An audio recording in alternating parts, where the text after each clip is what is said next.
Once upon a time, there was a young man named Jake Carter. He was 26 years old, tall, kind, and hardworking. Jake lived alone in a small apartment in the city of Portland. Every day, Jake delivered food, riding his bike across the city. He worked late nights and often returned home tired, hungry, and cold, but he never complained. One quiet night, the sky was dark. Not even the stars could be seen. Clouds covered the moon, and a strange wind moved through the empty streets. It was almost midnight, and Jake was ready to go home. He had just completed his last delivery, or so he thought. Suddenly, ping! His phone made a sound. It was one more order. Jake sighed and looked at the screen. One pizza, large, no toppings. The customer's name was Miss Eliza Winters, but the address was even stranger. 1213 Black Hollow Road. Jake frowned. Black Hollow Road? I have never heard of that street, he whispered to himself. He opened his map app, but the location did not show clearly. Still, there was a special note under the order. Tip $100 in cash. Jake raised his eyebrows. $100 for one pizza? That is too good to say no. He smiled, zipped up his jacket, and began pedaling toward the edge of the city. As he left the city lights behind, the roads became narrow and empty. No cars, no people, no sound. The trees grew thicker and taller. Fog began to crawl across the road, like white snakes. The air grew cold, very cold. His bike's headlight flickered. Blink, blink, blink. Jake shivered. Please do not stop working now, he whispered to the light. After 20 long minutes, he saw something, an old house standing at the end of the road. The number on the gate said 1213. The house looked broken. Paint was peeling off the walls. The windows were cracked, but the porch light was glowing yellow and soft. Jake walked up the wooden steps. Each step made a sound. Creak, crack, creak. He knocked on the door. Knock, knock, knock. No answer. Then the door opened slowly with a long, loud sound. Creak.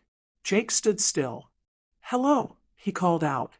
I have your pizza. No one replied. He stepped inside. The air was cold and smelled like dust and old wood. A candle burned on the table. Next to it was a note. Jake read it. Leave the food. Take your tip from the box.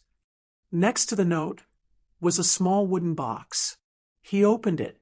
Inside was a stack of money, $100 exactly, but the bills looked very old, yellow, wrinkled, worn out.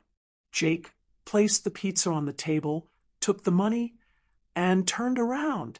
Just then, a whisper came from behind him. You came again? Jake froze. His heart stopped. He turned around slowly, but no one was there. Then, bang! The door slammed shut behind him. Jake ran. He jumped on his bike and rode back into the night. His heart was beating fast. His hands were shaking. He could not stop thinking about that voice. Again, what did that mean? Who was Miss Eliza Winters? And why did this feel like it had happened before? Jake could not sleep. It had been 3 days since the strange delivery to 1213 Black Hollow Road. But that night kept playing in his mind again and again. Every time Jake closed his eyes, he saw the dark hallway, the flickering candle, the box of old money, and he heard that whisper, You came again? Jake kept asking himself, Why did that voice say again, I have never been there before?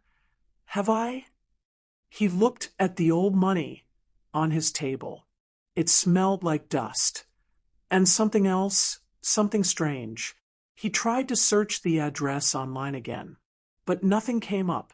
No photos, no people, no history. It was like that place did not even exist. The next morning, Jake went to a local coffee shop. He sat by the window, watching the rain fall slowly, softly, like tiny whispers on the glass. An old man sat beside him, reading a newspaper. Jake looked at the man and asked, Excuse me, sir, have you ever heard of Black Hollow Road? The old man stopped, lowered his paper, and stared. His face changed. His hands trembled. Then he said, That road was closed 30 years ago, after the fire. Jake blinked. Fire? What fire? The man leaned closer. His voice was low. A woman lived there, alone. Her name was Eliza Winters. People said she was strange, always writing, always waiting. Then one day, the house burned down. Jake's heart skipped a beat. What happened to her? He asked. No one knows, the old man whispered. Some say she died in the fire. Others say she still waits there for someone to return. Jake felt cold all over. He stood up quickly. Thank you, sir, he said, and left the coffee shop. He needed answers. That night, Jake went back to his apartment. The wind outside was loud. The lights flickered again. He sat on his bed and picked up the old money. Suddenly, one of the bills slipped from his hand. It landed on the floor. Jake picked it up and saw something strange. There was handwriting on the back. Faded, almost gone. But he could still read it. You promised you would return. E.W. Jake dropped the bill. His hands were shaking. His mouth was dry. What promise? He whispered. He never made any promise. He never met Eliza Winters. Or did he? Suddenly, a loud knock on the door. Bang, bang, bang. Jake jumped. He walked slowly to the door. Who is it? He asked. No answer. He opened it, but no one was there. Just an envelope lying on the floor. Jake picked it up. His name was written on it, in red ink, to Jake Carter from Eliza Winters. His heart dropped. He opened the envelope with shaking hands. Inside was a photo. It showed him, but he was younger, maybe 8 or 9 years old, standing in front of the house on Black Hollow Road. He was smiling, holding the hand of a woman. The woman looked exactly like Eliza Winters. Jake stepped back. He felt dizzy. His voice shook. Why do I not remember this? On a cold, windy night, Jake could not stop staring at the photo. He sat alone in his dark room with the photo in his hand and 1,000 thoughts in his mind. There he was, a little boy, standing in front of that old house. And beside him was Eliza Winters. Jake spoke to himself, slowly, nervously. I have never seen this woman before. Have I? Why am I smiling in this picture? Why can I not remember any of this? The photo felt heavy in his hand, not just in weight, but in meaning. There was something inside it, something hidden. Jake held the photo up to the light. That is when he noticed it. A tiny number in the bottom corner, written in pencil. 13A. What is 13A? He whispered. Suddenly, a memory flashed in his mind. A hallway, long and dark. A red door with a number on it. Jake jumped up from his chair. He opened the drawer, pulled out the old money again. He looked at every single bill, and then he found it. One bill had something drawn on it. A door. With the number 13A. Jake's heart began to race. There is something in that house, something behind that door. He needed to know. He needed to return. The next evening, just before sunset, Jake stood once again in front of the broken gate of 1213 Black Hollow Road. The wind blew harder now. The trees whispered secrets. Jake took a deep breath and stepped inside. The house looked even older now. The paint was peeling. The wood creaked. The air was thick with dust. And something else, fear. He walked through the hallway, just like before, past the candle, past the torn curtain. And then he saw it. A door. Red. With a number. 13A. Jake reached out. His fingers touched the handle. Cold. Very cold. He turned it slowly. Click. The door creaked open. Inside was a room filled with old furniture, broken toys, dusty books, and in the center was a mirror. Jake walked closer. The mirror was tall and cracked in places, but something was wrong. The mirror did not show Jake's reflection. It showed the little boy, the same boy from the photo. He was crying. Jake gasped. The boy in the mirror looked at him, reached out, and whispered something, but Jake could not hear it. Then the room changed. The light flickered. The walls shook. The books flew open. And the mirror began to glow. Suddenly, Jake saw flashes. A woman reading to a boy laughing, playing, running. Then fire. Smoke. Screams. Jake fell to the floor. His head hurt. His eyes burned. And then everything stopped. Silence. Jake opened his eyes. He was still in the room, but the mirror was dark.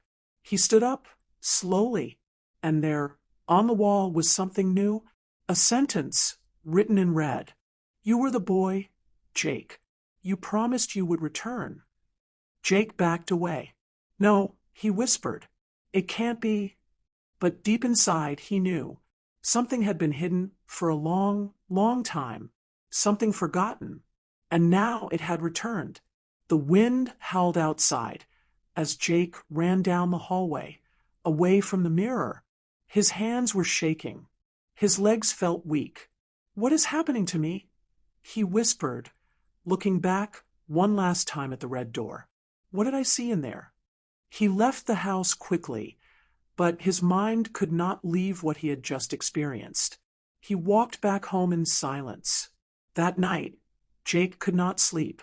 He sat on his bed, staring at the photo again. The image of the crying boy in the mirror stayed in his head. The voice, the red writing on the wall, it all kept repeating. You were the boy, Jake. You promised you would return. But I do not remember anything like that. Jake said to himself, why would I promise to come back here? The next morning, Jake made a decision. He had to know more. He took the photo and the strange money and went to the local town library. The library was old and quiet. Dust floated in the air. Wooden floors creaked under his feet. Jake walked to the front desk. An old man with glasses looked up. I need to find out about a house. Jake said, the one at 1213, Black Hollow Road. The old man's smile faded. He leaned forward. That house has a dark history, the man whispered. Many people who went inside never came out the same. Some never came out at all. Jake swallowed hard. Do you know who lived there? He asked. The man nodded slowly. Yes, a woman. Her name was Eliza Winters. People said she was strange. She talked to things that no one else could see. She kept secrets in her attic. Some say she had powers. Jake's hands began to sweat. Powers? He asked. Like magic? The man did not answer. He just looked away and pointed toward a room in the back of the library. You may find more in the old newspapers. He said, look in the archives. Jake hurried to the back room. It was filled with boxes, books, and files. He started digging. After a long time, he found something, an old newspaper. The headline read, "Child disappears after visiting widow's house." Jake's eyes widened. He read the story. A little boy. No name was given. He had gone missing after visiting Eliza Winter's house. The article said no body was found, but a photo was included. Jake dropped the paper. The boy in the photo was him. Same eyes, same face, same clothes. Jake could not breathe. "How is this possible?" he whispered. He picked up the photo again. His hands shook. There was a note below the photo. The boy was never seen again, but some say his spirit still walks the halls of the old house. Jake felt cold all over. Everything began to make sense. The mirror, the memory flashes, the crying boy. It was not just a haunted house. It was his past, and he had forgotten it all. But now it was coming back, and whatever was hiding in that attic was still waiting. Jake stood frozen in the library. The photo in his hands felt heavier than before. He looked again at the boy's face. It was his face. Same eyes, same lips, same scared expression. He could feel a memory rising from deep inside his mind. A memory that did not belong to now. It belonged to then, but he still could not remember when. Jake left the library in a rush. His heart was beating fast. His footsteps echoed on the sidewalk as he walked straight to 1213 Black Hollow Road. The wind had picked up again. The trees swayed, like they were warning him. But Jake was not afraid anymore. He needed answers, and the only place that held them was inside that house. Jake reached the front door. He pulled it open. The house groaned. Dust swirled in the air. He stepped inside. The silence was heavy. Jake looked around.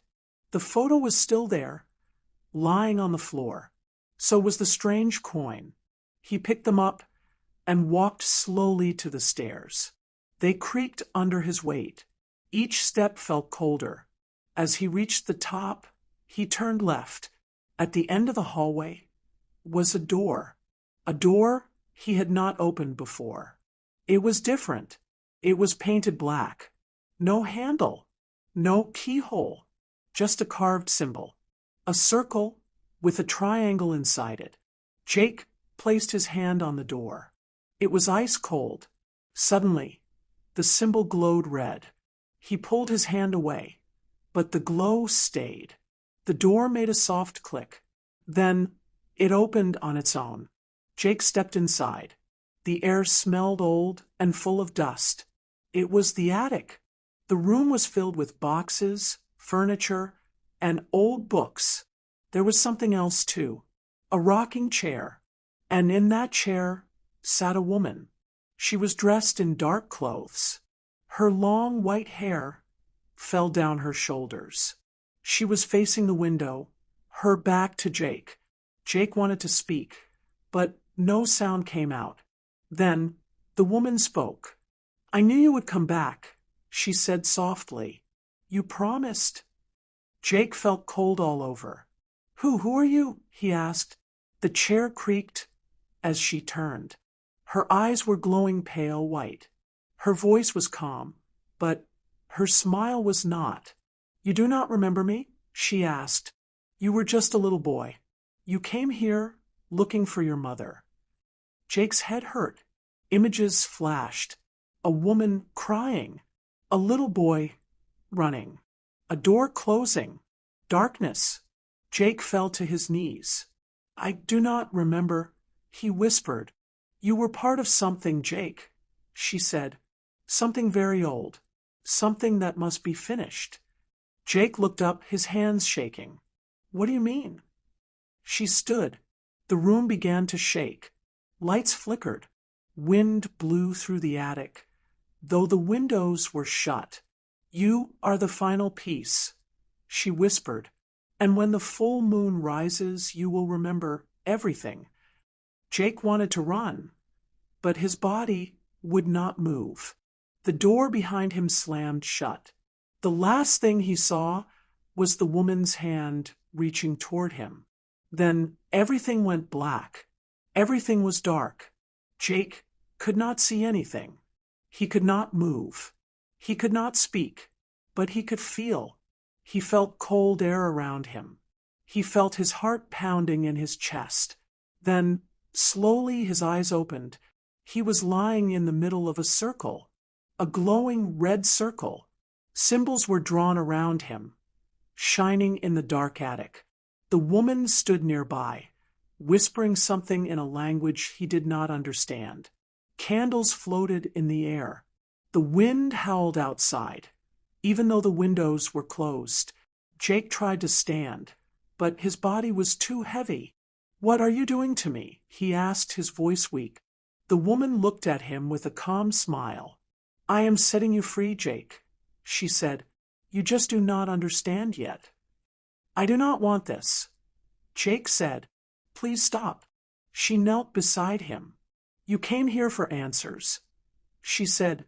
"Now, you must finish what your family started." Jake's eyes widened. "My family?" The woman nodded. "This house belonged to your ancestors. They protected a secret, a powerful one. You were never supposed to return. But now that you are here, the ritual must be completed." The floor shook. Lights flashed. Suddenly, Jake saw visions. A man holding a glowing book. A baby crying. A woman screaming. Fire. Smoke. Darkness. Jake saw himself as a little boy, standing in this attic. Many years ago, the woman stood again and raised her hands. A deep voice echoed in the room, but it was not hers. It came from the air, from the walls, from inside Jake's mind. "You have returned," the voice said. "Now choose." Jake felt a sudden calm. The glow around him faded. He stood up. He looked the woman in the eyes. "I know who I am now," he said, "and I choose to end this." The woman's face changed. Fear appeared in her eyes. "You cannot stop it," she said. Jake took the coin from his pocket. The same coin he had found in the house. He held it up high. It began to glow bright white. The red circle on the floor vanished. The candles fell to the ground. The wind stopped. "No," the woman screamed. "You were the key. You were—" Light filled the room. Everything disappeared. Silence. Jake opened his eyes. He was standing outside the house. It was morning. The birds were singing. The street was quiet. He looked back. The house was gone. Nothing stood at 1213 Black Hollow Road. Only grass and empty land. Jake placed the coin in his pocket. He took one last look. Then he walked away. 1 year later, Jake sat in the library, reading a book. He had moved to a new town, started a new life. But sometimes at night, he would hear whispers in the wind. And sometimes he would see a shadow in the mirror. He never went near old houses again. But he always kept the coin, just in case.